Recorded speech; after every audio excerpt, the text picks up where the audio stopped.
नमस्कार, मी प्राची शिरकर. आपण पाहत आहात प्रहार न्यूज लाईन. सुरुवात करूया महत्त्वाच्या हेडलाईन्सने. बिहारमध्ये पहिल्या टप्प्याचे मतदान सुरू. आज 121 विधानसभा मतदारसंघात मतदान. दिग्गजांचे भवितव्य ईव्हीएम मध्ये बंद होणार.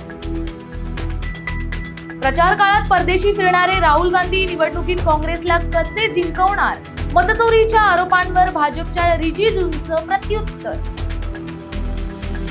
मुख्यमंत्र्यांच्या उपस्थितीत एलॉन मस्कच्या स्टारलिंकशी महाराष्ट्र सरकारचा करार. गावखेड्यात गतिमान इंटरनेट पोहोचणार. बंजारा समाजाच्या आरक्षणासाठी आयोग स्थापन करणार. मुख्यमंत्री फडणवीसांनी केली घोषणा.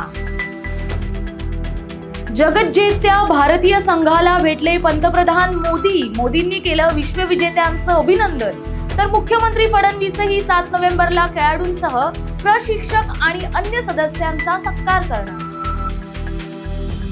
12वीच्या परीक्षेसाठी लेट फी सह 10 नोव्हेंबर पर्यंत ऑनलाईन अर्ज भरता येणार. तर विद्यार्थ्यांना मोठा दिलासा. महाविकास आघाडीत मतभेद. स्थानिक निवडणुकात मनसेपासून काँग्रेस एक हात लांबच राहणार.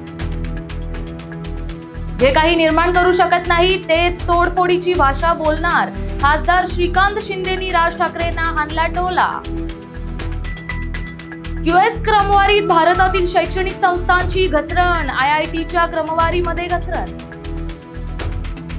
स्थानिकच्या निवडणुकीसाठी सिंधुदुर्ग भाजपच्या प्रभारीपदी मंत्री नितेश राणेंची नियुक्ती. तर निवडणूक प्रमुखपदी प्रमोद जठार यांची निवड.